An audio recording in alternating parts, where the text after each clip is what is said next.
There's something going on with Miquella that I haven't quite seen from any other character in FromSoftware's catalog. Usually, when it comes to Soulsborne characters, we fans have a tendency to suspect the worst about their motivations. Think back to the early days of Elden Ring, when many fans were leery of Ranni due to the wording of her speech in the Age of the Stars ending. I'm by no means saying she's a saint, but you do hear that discourse a good bit less these days. It is, honestly, only natural to view characters in the works of Miyazaki and George R.R. Martin with caution. Whether it's Frampt, who tells quite a few lies of omission about Gwyn and the Age of Fire, or Daenerys Targaryen, who committed mass genocide after becoming a hero to wine moms everywhere, it's usually a bad idea to expect a character written by one of these two devious dudes to turn out to be an admirable figure. Which is why the discourse around Miquella is so interesting to me. There's a significant portion of the fanbase, myself included, who want to believe that the nascent Empyrean is going to turn out to be as altruistic as he seems. Ironically enough, it's as if Miquella, who can supposedly compel affection, has compelled affection in many of us. But the question is, why? Why do so many of us want to believe in Miquella? Why do we want to believe he's doing something positive in the Lands of Shadow? And better yet, with the DLC fast approaching, is this a realistic expectation? We've got just 4 days to go, so let's dive in. But before I go on, if you are an Elden Ring fan, then please be sure to like, subscribe, and consider supporting me with a YouTube channel membership or over on Patreon. My dream is to make these videos full-time someday, and by doing any of those things, you'll be helping make that dream a reality. First, the why. In some ways, I think it would be fair to describe Miquella's role in the greater narrative of Elden Ring as similar to what we see from a horror movie villain, but in reverse. In any good horror film, you usually don't see the monster until the very end, at the point where the reveal of their true appearance will have the greatest impact. The same can be said of their motivations. Typically, we don't find out why they're killing people, if they have a reason for it at all, until the climax. Miquella has been built up to us in a way that is narratively similar, but in reverse. We've yet to see him in the flesh, but the lore is sprinkled with all the good things he's done across the lands between, like trying to cure Melania of the Scarlet Rot, turning away from Golden Order fundamentalism, creating the Erdtree, and providing a home for downtrodden people like the Albinaurics and the Misbegotten. The same way you build up a horror movie bad guy in your head over the course of a film, wondering just how menacing and dangerous he must be, we've done the same thing with Miquella and his good deeds. The trailers have even leaned into this. We've seen 2 shots of him, neither of which show his face. Over the last 2 years, we've found more and more evidence of Miquella's altruism, to the point where it's now very easy to buy into this. There is also the matter of Miyazaki and Martin's history with admirable characters to consider. As mentioned, we've been duped by giant serpents and dragon-riding princesses, but their works do have some pretty likable folks in them, many of whom are incredibly popular with their respective fan bases. Solair of Astora, the badass sun bro, is the jolliest guy in Dark Souls, and even all these years later, many of us are still raving about him, as I did in my video essay a few months back. Over in Westeros, people are still pissed that Jon Snow didn't end up on the Iron Throne, and even though his spin-off show probably wouldn't have been all that great, people like me, who love the guy, still would have watched the shit out of it. All of this is to say that when Martin and Miyazaki do drop a crowd pleaser, it tends to go over really well. Elden Ring had a few such characters with Alexander, who my 2 daughters adore. And no, I have not told them how his questline ends. And Ranni, though I'd argue she's quite a bit more morally gray than other fan favorites. In some ways, I think we're almost due for another Solair, another Jon Snow, and many of us are hoping that's what we'll get with Miquella. Finally, in terms of other reasons to believe, another factor is the religious overtones of Miquella's character.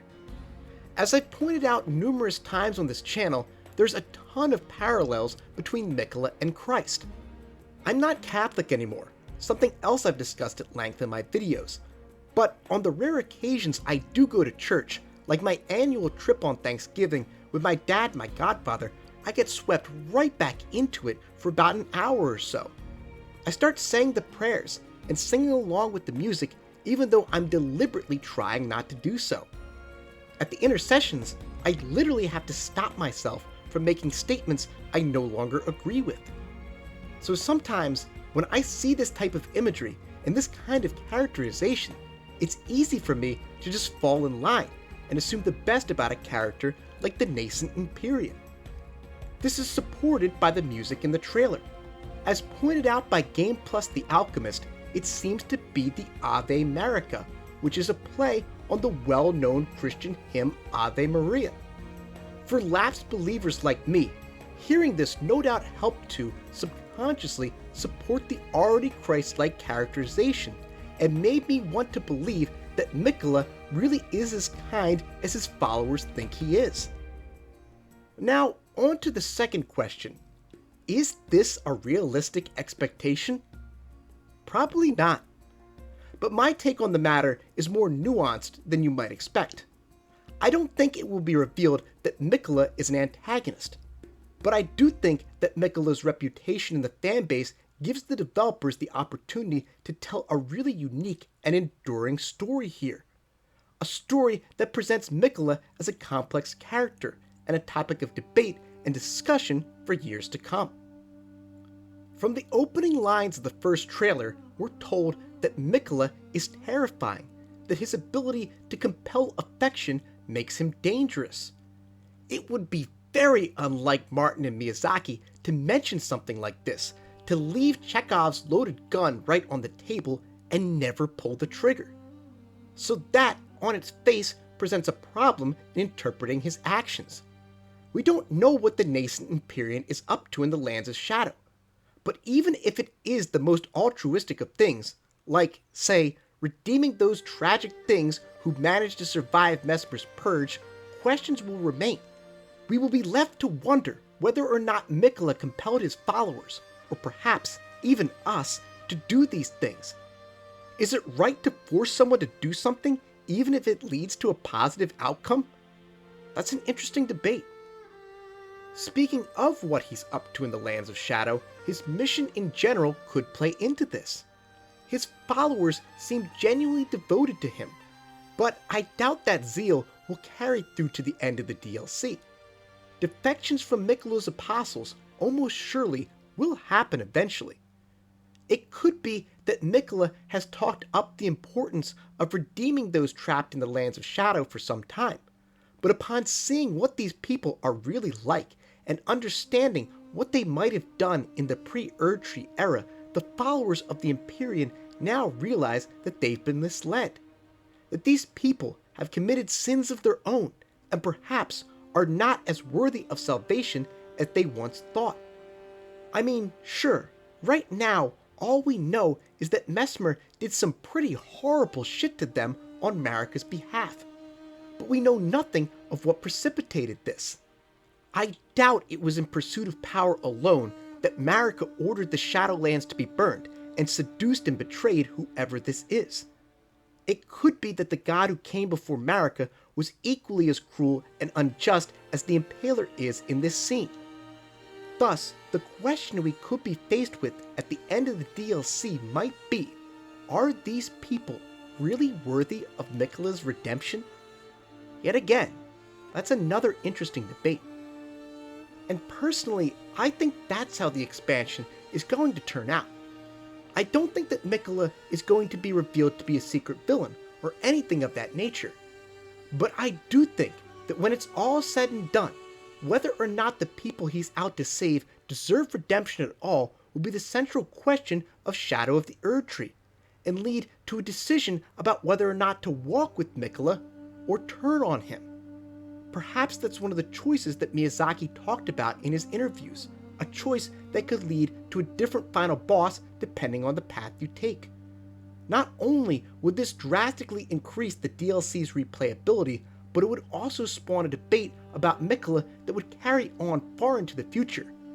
And if this is indeed the last piece of content we're ever going to receive for Elden Ring, the effective end of our journey in the lands between, then there really is no better way, if you ask me, to ensure that this legendary game continues to be remembered for years to come. Thanks for watching. Huge thanks to Farewelleon, who's allowed me to use her amazing covers from the Game of Thrones soundtrack for my Elden Ring videos, and the illustrious Alex Rowe, who lets all of us YouTubers use his incredible Soulsborne remixes. To check out both of these super talented artists, just follow the links down below in the description box. Big shout out to all my silver and gold tier YouTube channel members and Patreon subscribers, including James Pruitt, Corey Matson, Gustavo Balabi, Lil Caesar, Reed, and Pathonian, who get early access to these videos thanks to donations of $5 to $10 a month. See you guys next time.